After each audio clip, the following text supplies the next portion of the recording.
macro y microelementos.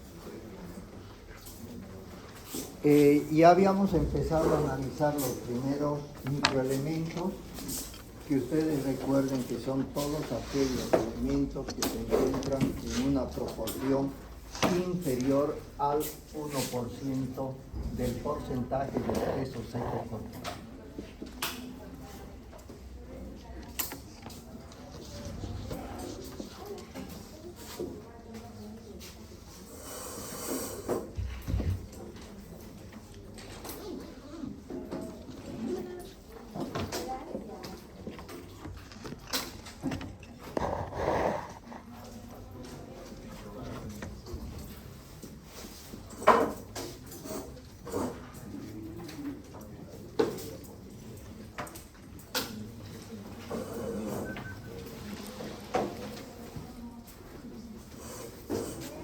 Bien, entonces estos serían los microelementos que vamos a analizar ahora.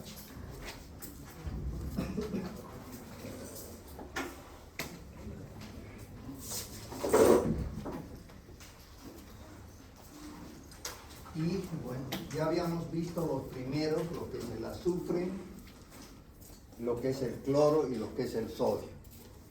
Ahora nos tocaría ver el magnesio.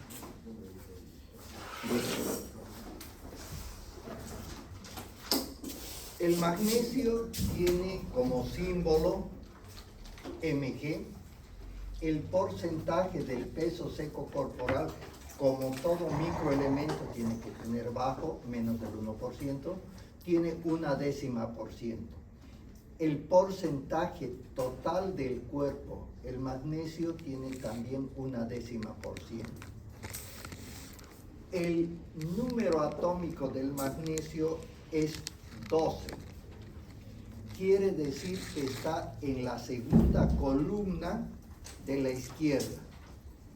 Por lo tanto, sus características químicas van a ser metal ligero alcalino tero. Para recordarles, los de la primera columna son metal ligero alcalino. De la segunda columna, metal ligero alcalino tero. Bien, vamos a presentar entonces las principales funciones que va a tener el magnesio. Primeramente, el magnesio constituye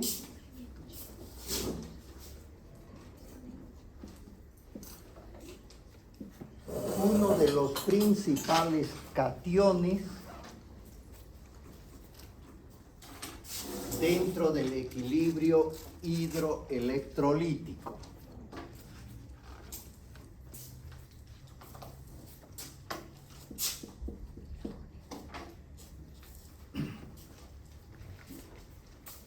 El magnesio tiene también como función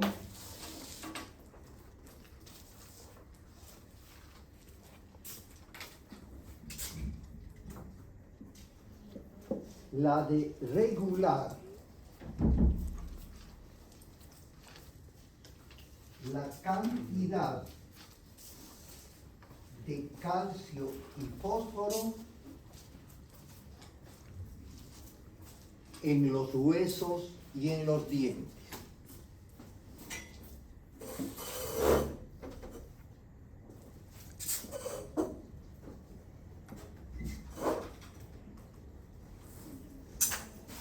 A nivel del tejido muscular, el magnesio constituye uno de los principales relajantes musculares.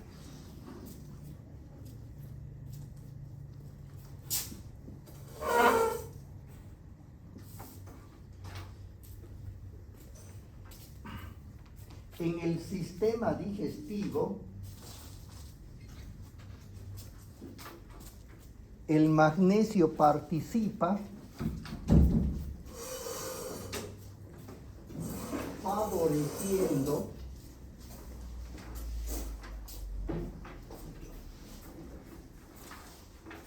el peristaltismo intestinal.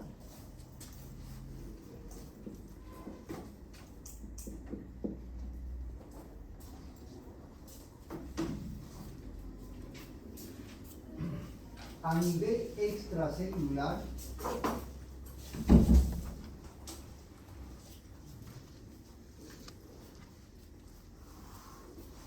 y a nivel de los organismos vegetales,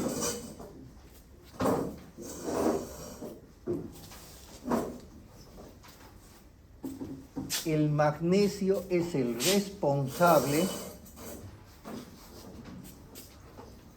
del proceso de la fotosíntesis.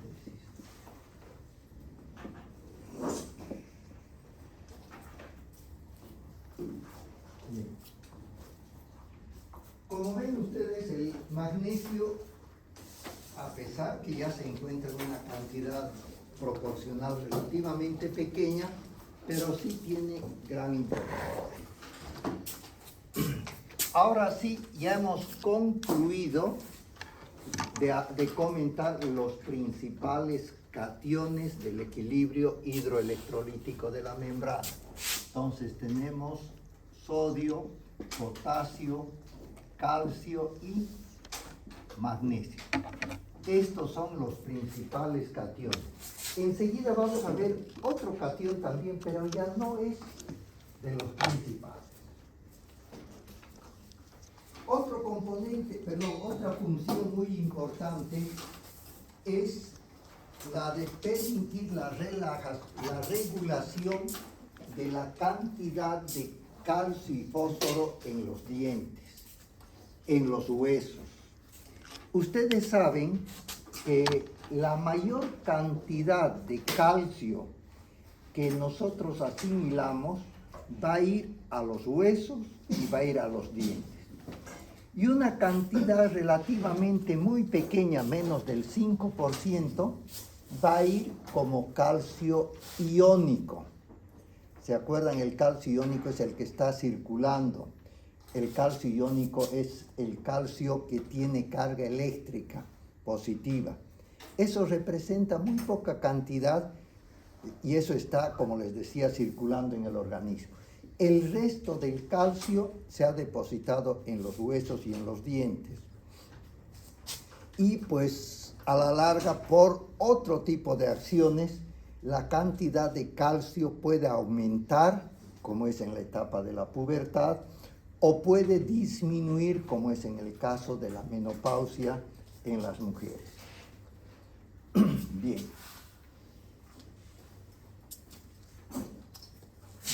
Fíjense,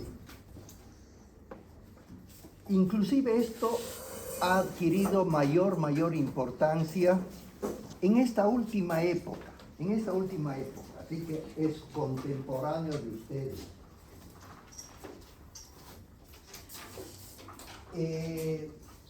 Cuando hay un torneo, un campeonato muy exigente de cualquier deporte que se juega todos los días, hay la gran posibilidad de que aumente el calambre, las contracturas, el espasmo muscular, por la demasiada exigencia en la actividad física. Normalmente el organismo responde. Cuando ustedes ven que uno ha hecho alguna actividad física y viene lo que llamamos la fatiga muscular, ¿cómo se llama normal o vulgarmente la fatiga muscular? Macurca, ¿ya? La macurca. Es una manera en que se ha acumulado el ácido láctico por el exceso de ejercicio, no ha habido suficiente cantidad de oxígeno, entonces viene ese dolor. Simplemente con que pase el tiempo, una actividad moderada, el caminar, se llena de oxígeno y desaparece la molestia. No había problema. Pero ¿qué es lo que pasa en los ejercicios de alta intensidad y permanente? Como les decía, un campeonato que todos los días hay. No hay tiempo para que el organismo se relaje de una manera natural. Entonces, ¿qué es lo que se hace? Se ayuda con el magnesio. Por eso que ahora adquirió mucha importancia. Es más, ahora habrán visto ustedes que hay 7 variedades de magnesio diferentes. No hay una sola, ¿ya? Entonces, este magnesio hace que ese proceso natural, que debería tardar un poquito más de relajación muscular, sea más rápido, ¿ya? Y lo que siempre hemos comentado del término de la homeostasis. Normalmente, ¿qué elemento favorece la contracción muscular? Porque para hacer fuerza tiene que haber contracción, ¿no? Para correr tiene que haber contracción, si no, no. Es el calcio. Entonces, el calcio favorece la contracción, pero alguien tiene que descontracturarlo. ¿Quién es ese alguien? El magnesio. Por eso que tiene que haber equilibrio entre el calcio y el magnesio. A mayor contracción, mayor relajación. ¿Y cómo se consigue mayor relajación? Con mayor cantidad de magnesio. Bien, otro aspecto importante de la función, el peristaltismo. ¿Recuerdan qué es el peristaltismo, no? El movimiento intestinal, que es fisiológico, normal, siempre se tiene que mover. Bueno, pero en algunos casos, el peristaltismo se mueve muy rápido, ¿ya? Cuando se mueve muy rápido, acuérdense, la acción del potasio. ¿Se acuerdan que hemos comentado de que antes las abuelitas, cuando un niño tenía despeños diarreicos, ¿qué les daban? Sopa de plátano verde. ¿Por qué el plátano? Porque tiene gran cantidad de potasio. Entonces, hace que ese peristaltismo muy aumentado disminuya un poco. Entonces, hay un elemento que aumenta el peristaltismo y otro que disminuye. En este caso, el magnesio va a aumentar el peristaltismo. ¿Y en qué caso será necesario aumentar el peristaltismo? Lo contrario del despeño diarreico, en el estreñimiento. En el estreñimiento, pues hay dificultad del movimiento peristáltico, por eso ocurre, entre otras cosas, el estreñimiento. ¿Cómo se podría corregir? Con el magnesio. El magnesio ayuda a aumentar el peristaltismo. Por eso que antes había inclusive con un nombre específico una variedad de magnesio. Se llamaba, tal vez recuerden, leche de magnesia. Se tomaba un jarabe horrible y con eso aumentaba el peristaltismo. Entonces, fíjense que siempre hay una acción positiva, una acción negativa, para que esté el organismo en homeostasis, en equilibrio. Bien, también es conveniente hablar un poquito del magnesio como un elemento que va a participar en la síntesis de las proteínas. Pero ¿cómo va a participar en la síntesis de las proteínas? Va a participar de una forma secundaria, ¿ya? Normalmente, ya vamos a ver posteriormente, la síntesis, la formación de las proteínas se lleva a cabo en los ribosomas, que son unos organitos citoplasmáticos que están presentes en la célula superior. Entonces, la síntesis se va a llevar en los ribosomas. Y miren qué interesante esto.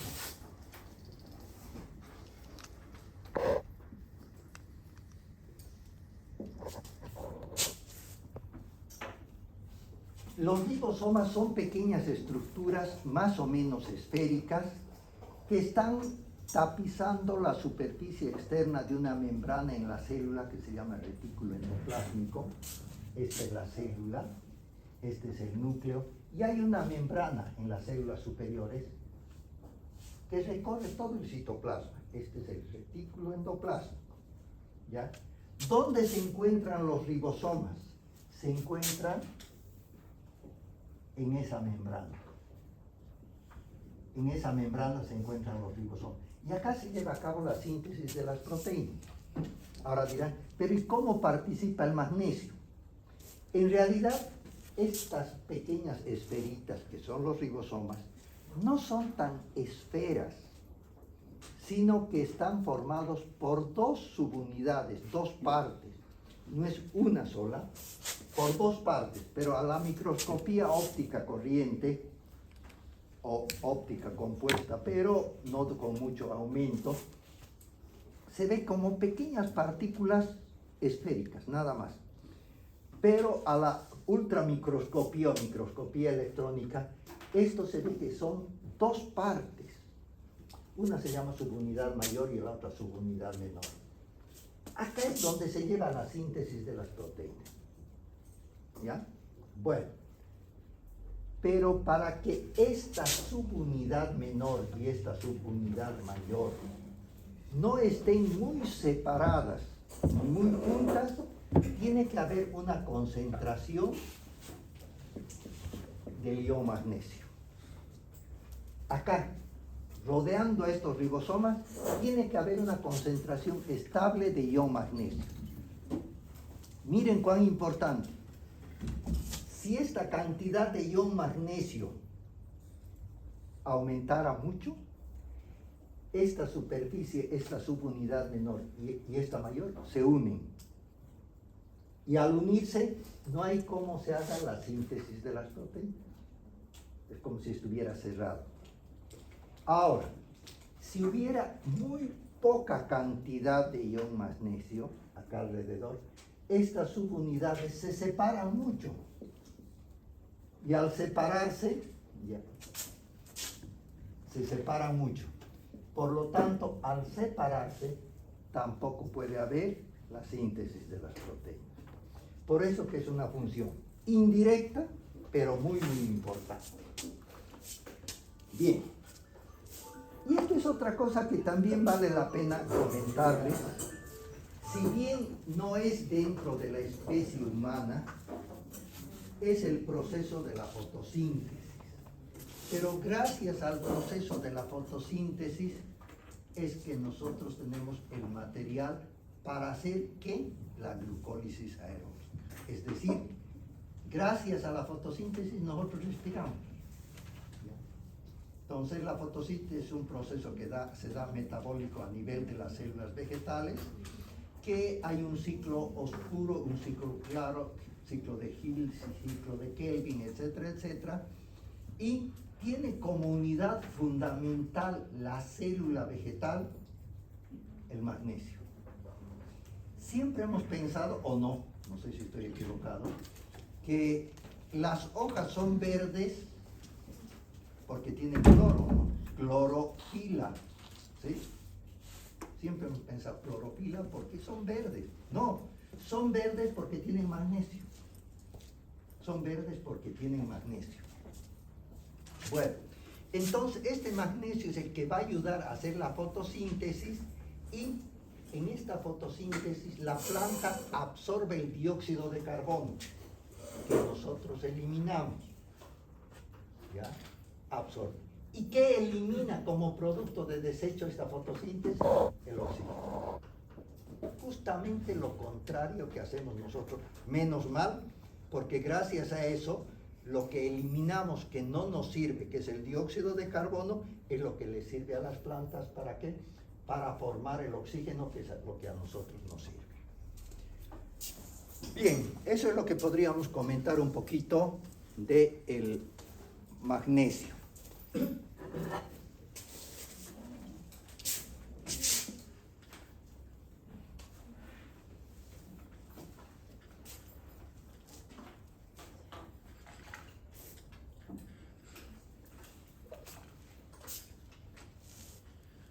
Ahora vamos a ver otro microelemento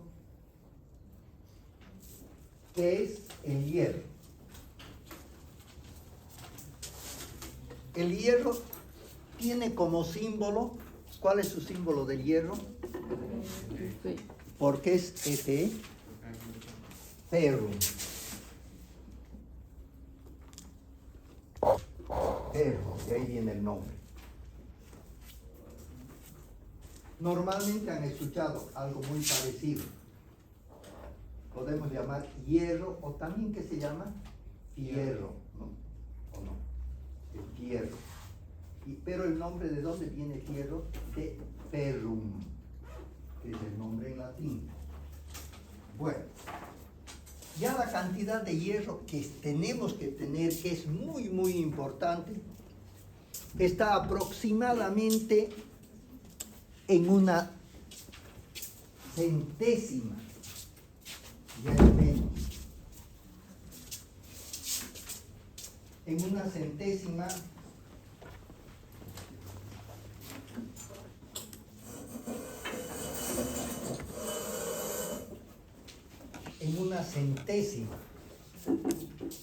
¿bien? Y el hierro total en el organismo también está aproximadamente en 5 10 milésimas aproximadamente. Décima, centésima, milésima. 5 milésimas, o sea, mucho menos todavía del porcentaje total del organismo. El número atómico es 26. ¿Ya? ¿Qué quiere decir? Que en la tabla periódica de los elementos no está ni en las columnas de la izquierda, no está en las columnas de la derecha. Está al centro de la tabla periódica. Está con 26 y ahí al lado va a estar otro que vamos a ver después con 25, que es el manganeso. Bien, como está en la parte central para ubicarnos, normalmente los elementos que se encuentran en la parte central corresponden a los metales de transición. Antes llamábamos más metales pesados, ¿ya? Metales de transición. Bien, ¿qué podemos comentar del hierro?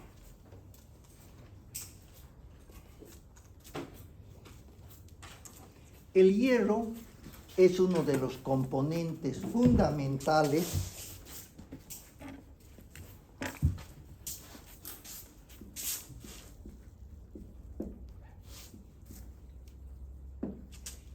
de una proteína compleja,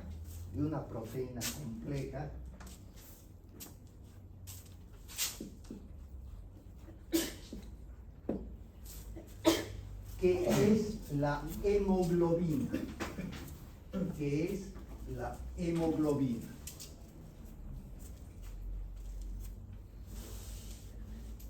Participa también como componente de otra proteína compleja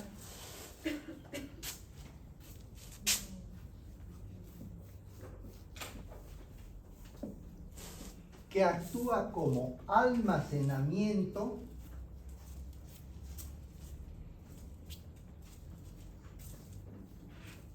y se denomina mioglobina.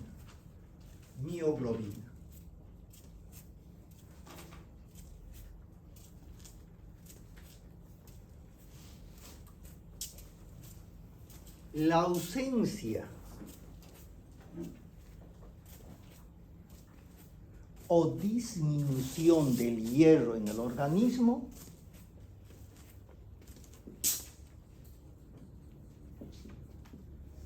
provoca la anemia,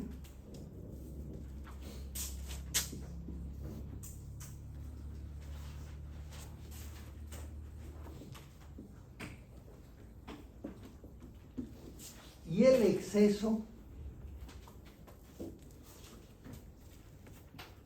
la hemocromatosis.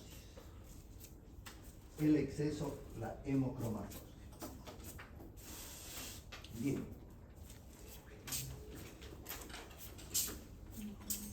Las dos primeras funciones son tradicionales, siempre han habido, siempre se las ha mencionado, siempre se las ha conocido. ¿Qué es? Tenemos en el organismo, ¿ya?, las proteínas que son simples y las proteínas que son complejas. Las proteínas que son simples son aquellas que están formadas solo por aminoácidos, nada más. Y las complejas son aquellas que están formadas por aminoácidos y algún elemento compuesto con cualquiera. En este caso, la hemoglobina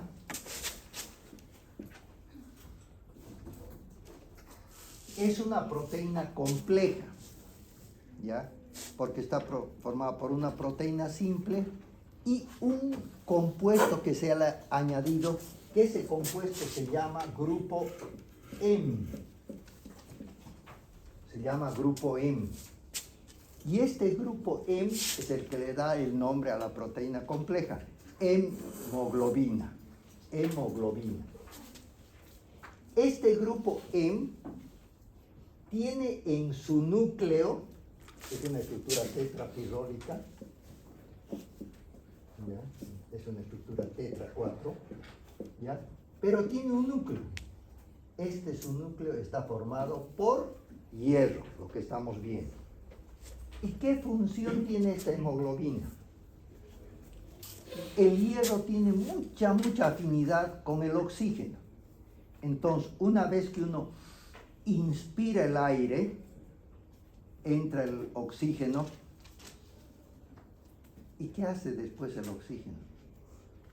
Alguien lo tiene que llevar, ¿verdad? Ese alguien es la hemoglobina, porque la hemoglobina tiene hierro. Entonces se une el oxígeno al hierro y al unirse es lo que va a formar la oxihemoglobina, se llama, va a unirse y va a poder llevar el oxígeno a todas las células del organismo. Por eso que es tremendamente fundamental. No hay no hay hemoglobina, no hay oxígeno, porque la hemoglobina tiene el hierro es el que va a captar el oxígeno. Bien. Pero en algunos casos necesitamos nosotros tener un poquito de depósito del oxígeno, un almacenamiento del oxígeno. Ese almacenamiento del oxígeno va a estar también dado por una proteína compleja.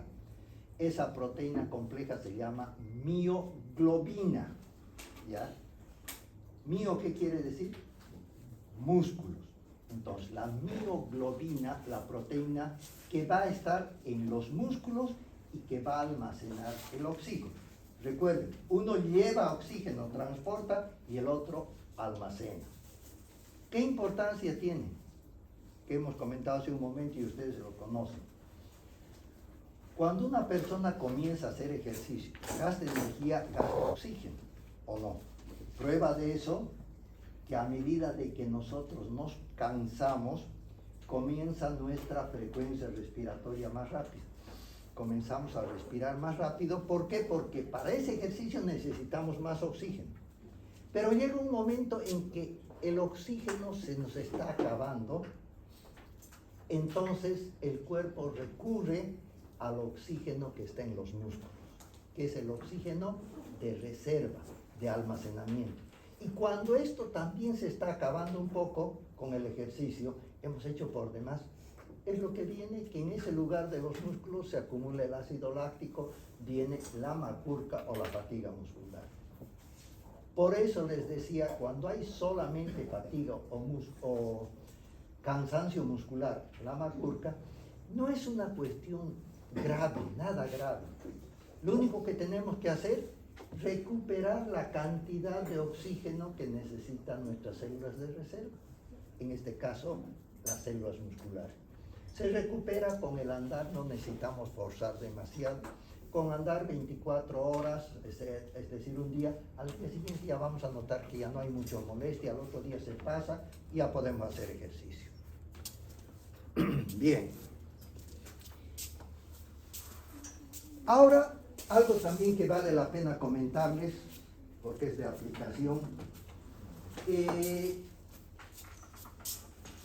Ustedes que ya han vivido el problema del COVID, ¿ya?, recordarán que al principio no se sabía cuál era la causa del COVID como problema para producir la muerte. No se sabía, ¿ya? Se pensaba inicialmente que venía por una complicación pulmonar, ¿ya? Que era por un problema de tipo pulmonar. Pero como era tan contagioso, ¿ya? Se prohibió hacer autopsias, no las hacían las autopsias. Sin embargo, un grupo de médicos italianos arriesgados hicieron autopsia y vieron que la causa de la muerte no era causa pulmonar, era causa vascular. ¿Qué quiere decir? Que la persona se fatigaba, había que ponerle oxígeno, entonces decían es causa pulmonar. No, en las arterias, en las venas, el hierro comenzaba a condensarse, comenzaba a espesar la sangre, y al espesar la sangre no circulaba, ¿ya? Y ahí aparecieron conceptos que antes no se los manejaba, como los dímeros y la ferritina. Los dímeros aumentan, ¿ya?, cuando existe mayor retención de hierro. El hierro aumenta, pero alguien tiene que sujetar a ese hierro, y ese es el dímero. Y al sujetarlo, ¿qué es lo que va a pasar? Se va a condensar la sangre. Y al condensar la sangre, pues no circula. Y al no circular, se mueren por condensación de la sangre. Entonces, ahí había que ver si había aumento del dímero, que era el depósito del hierro cuando estaba llegando y se trancaba. Hay problema de condensación de la sangre. Hay que licuar como dé lugar esa sangre. Y ahí es que se ponían heparina de bajo peso molecular, todo, para diluir esa sangre, que era la única manera. Pero antes no se tomaba en cuenta, por lo tanto, la gente moría por problema pulmonar, no por problema de condensación de la sangre. Al principio ha sido difícil porque no había un protocolo típico para decir esto es lo que hay que hacer. Cada uno hacía su protocolo. Bueno, cuando por alguna circunstancia no hay hierro, ¿ya? El hierro viene generalmente en la alimentación, la carne, el hígado son los que más hierro tienen, pero por alguna circunstancia uno no come mucha carne, no come mucho hígado, entonces poco a poco va a tener menos cantidad de hierro, ¿ya? ¿Cómo se sabe si uno tiene menos cantidad de hierros? Sin análisis, desde luego. Mirando el ojo. ¿Por qué? Porque van a ver, está blanco, está anémico. ¿Dónde más se ve? En las uñas. Se van a fijar ustedes que no es por estética, cuando en particular una mujer está entrando a una cirugía, le dicen, o tiene que hacer cirugía, se limpia las uñas, no tiene que ir con uñas pintadas. ¿Por qué? Porque cada vez uno aprieta la uña y tiene que ponerse blanca, y suelta, inmediatamente se pone roja. Suelta, inmediatamente se pone roja. Entonces, a eso se refiere. Un poquito de silencio, por favor. ¿Ya? ¿Sí? Sí.